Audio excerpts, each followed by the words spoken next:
गुरु प्यारी साध संगत जी, आज की इस साखी में हमें पता चलेगा कि अगर हमने एक पूर्ण संत महात्मा से नाम ले लिया है, अगर हमें एक पूरे सतगुरु से नाम की बख्शिश हो गई है और उसके बाद हम मांस और शराब का सेवन करते हैं या फिर अपने गुरु के हुक्म की उल्लंघना करते हैं, उनके बाणे में नहीं रहते, तो ऐसे जीवों का क्या हाल होता है, क्या दुर्दशा होती है, उसके बारे में पता चलेगा।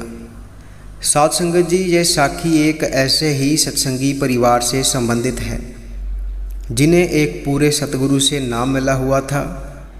एक पूरे सतगुरु की शरण उन्हें मिली हुई थी, लेकिन उस परिवार के एक सदस्य ने नाम लेने के बाद शराब का सेवन करना शुरू कर दिया, मांस का सेवन करना शुरू कर दिया, जिसके बाद उसकी क्या दुर्दशा हुई, आज इस साखी में उसके बारे में पता चलेगा।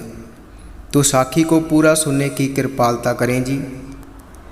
साध संगत जी, एक सत्संगी परिवार था जिन्हें एक पूर्ण संत महात्मा से नाम की बख्शिश हुई थी और उन्हें एक पूर्ण संत महात्मा की शरण मिली हुई थी। लेकिन उस परिवार में जो उस बीबी का पति था, उसने नाम लेने के बाद शराब का सेवन करना शुरू कर दिया। इसके पीछे का कारण यह था कि उसकी संगत शराबियों की हो गई थी। तो जैसे कि फरमाया जाता है कि जैसी हमारी संगत होगी वैसा ही प्रभाव हम पर पड़ेगा। अगर हमने शराबियों की संगत की है तो हम शराब पीने लग जाएंगे, हमें शराब पीने की आदत लग जाएगी। अगर हमने चोरी करने वालों की संगत की है तो हमें चोरी करने की आदत पड़ जाएगी। जैसी हम संगत करते हैं वैसा ही हमारे ऊपर प्रभाव पड़ता है, वैसे ही कार्य हम करने लग जाते हैं, क्योंकि मन बहुत जल्दी प्रभाव लेता है। इसके ऊपर किसी चीज़ का प्रभाव बहुत ही जल्दी पड़ता है। इसलिए तो कहा जाता है कि भाई नाम अभ्यासियों की संगत करो, अच्छे लोगों की संगत करो जो आपको एक सही मार्गदर्शन दे सके, आपको एक अच्छा माहौल दे सके, एक अच्छा मार्गदर्शन दे सके, क्योंकि मन पर पड़ने वाले प्रभाव ही हमारे कर्मों में तब्दील हो जाते हैं, हमारी करनी में तब्दील हो जाते हैं। इसलिए तो अक्सर फरमाया जाता है कि हमें अच्छा देखना चाहिए, अच्छा ही सुनना चाहिए और मन के ऊपर किसी तरह का गलत प्रभाव नहीं पड़ने देना चाहिए, क्योंकि मन हमारा बहुत ही चंचल है।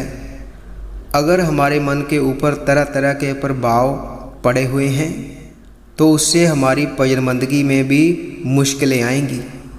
इसलिए कहा जाता है कि हमें संतों की संगत करनी चाहिए, उनकी संगत की सेवा करनी चाहिए, ताकि हमारा मन मालिक की तरफ लग सके, मालिक की भजन बंदगी की तरफ लग सके। तो साध संगत जी, ऐसे ही उस परिवार में जो बीबी थी, उनकी भजन बंदगी बहुत थी। वह तो जैसे बताया जाता था वैसे ही मालिक के बाणे में रहकर मालिक की भजन बंदगी करती थी और उन दोनों को इकट्ठे नाम मिला था।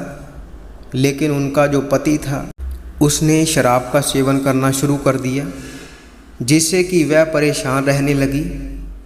क्योंकि साध संगत जी, अगर कोई जीव नाम लेने के बाद ऐसी चीज़ों का सेवन करना शुरू कर दे तो उसे इसका 2 गुना हिसाब देना पड़ता है। क्योंकि जैसे कि फरमाया जाता है कि एक तो वह जीव हैं जिन्हें मालिक की कोई खबर नहीं, मालिक के नाम की कोई खबर नहीं, और वह ऐसी चीज़ों का सेवन करते हैं, उन्हें तो माफ़ी मिल भी सकती है, क्योंकि उन्हें मालिक के नाम की कोई खबर नहीं है और ना ही उन्हें नाम मिला हुआ है। और जिन्हें नाम मिला हुआ है, जिन्हें सब कुछ पता है कि हमें इसका हिसाब देना पड़ेगा, और अगर वह जीव ऐसी चीज़ों का सेवन करते हैं तो उन्हें 2 गुना हिसाब देना पड़ता है और अपने गुरु की मार को भी झेलना पड़ता है।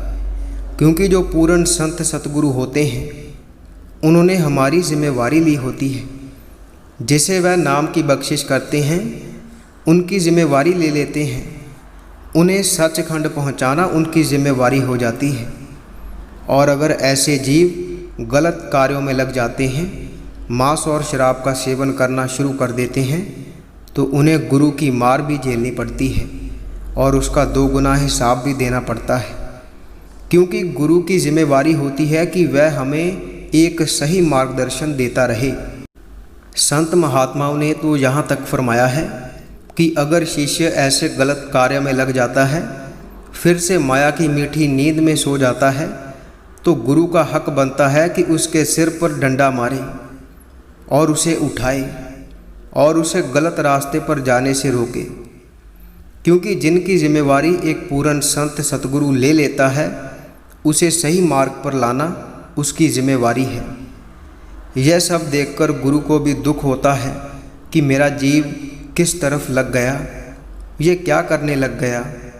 और बहुत सारे सत्संगियों से यह सुनने को मिला है कि जो जीव ऐसी चीज़ों का सेवन करते हैं, गुरु उन्हें पहले उनके सपनों में आकर उन्हें समझाने की कोशिश करता है कि भाई सुधर जा, लेकिन अगर जीव फिर भी ना माने तो उसे दंड भी मिलता है।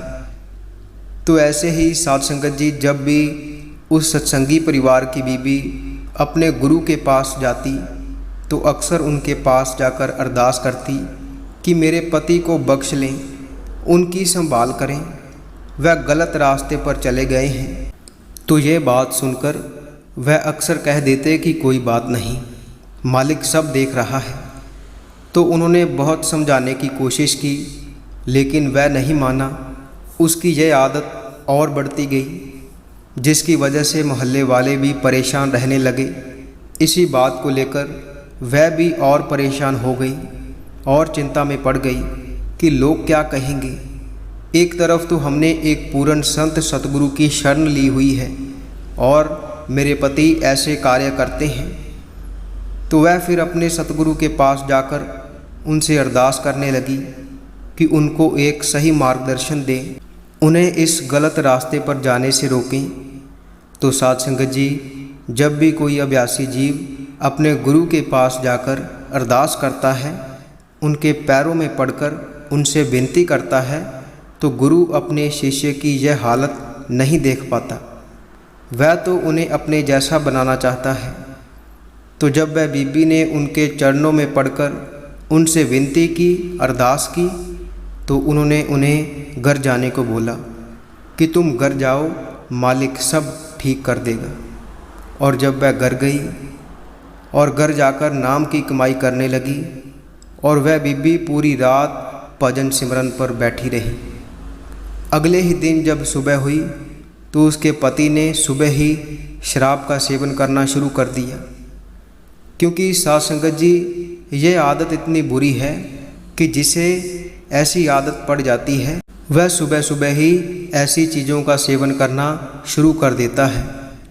तो उसने भी ऐसा ही किया, और उसके बाद उसका पति किसी कारणवश शहर में चला गया।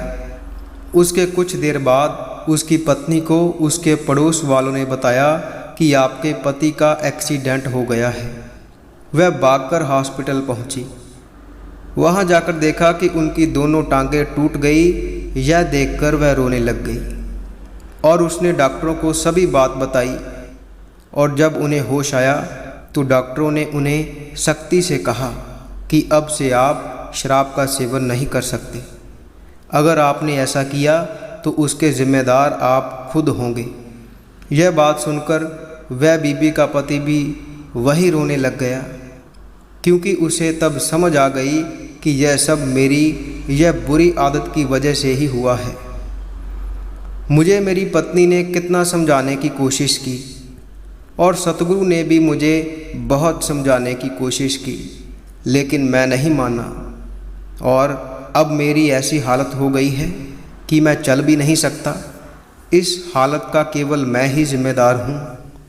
मेरे मालिक ने जो भी किया है मेरे साथ ठीक ही किया है, क्योंकि ऐसे मैंने हटना भी नहीं था।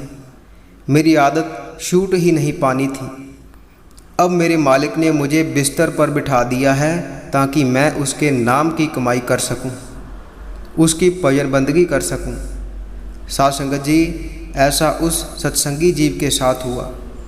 साध संगत जी, इस साखी में हमें यही सीखना है कि हमें अपने गुरु के हुक्म में रहकर भजन बंदगी करनी है और उनके हुक्म में रहना है। अगर हम ऐसा नहीं करते और गलत कार्यों में लग जाते हैं तो हमें बहुत ही भयंकर नतीजा भुगतना पड़ सकता है, क्योंकि उन्होंने हमारी जिम्मेदारी ली है। और अगर हम ऐसे गलत कार्य करते हैं तो हमें दंड देना उनका हक है। अगर हम उनके समझाने से नहीं समझते, अगर हम उनकी प्यार की भाषा नहीं समझते, तो उन्हें दूसरे तरीके से भी समझाना आता है। तो हमें उनके हुक्म की पालना करनी है, उनके बाणे में रहना है, उनकी खुशी प्राप्त करनी है। साध संगत जी, इसी के साथ हम आपसे इजाज़त लेते हैं। आगे मिलेंगे एक ऐसी ही रूहानी साखी के साथ। अगर आप ऐसी ही रूहानी साखियाँ सुनना पसंद करते हैं तो आप इस चैनल को सब्सक्राइब कर लीजिए और साथ ही बेल आइकन पर भी प्रेस ज़रूर कर दीजिए, ताकि हम जैसे ही साखी अपलोड करेंगे उसकी नोटिफिकेशन आप तक पहुंच जाया करेगी। और अगर आप रूहानी साखियाँ पढ़ना पसंद करते हैं तो आप हमारी वेबसाइट www.संतवचन.com पर जाकर पढ़ सकते हैं, जिसका लिंक वीडियो के डिस्क्रिप्शन में दिया हुआ है।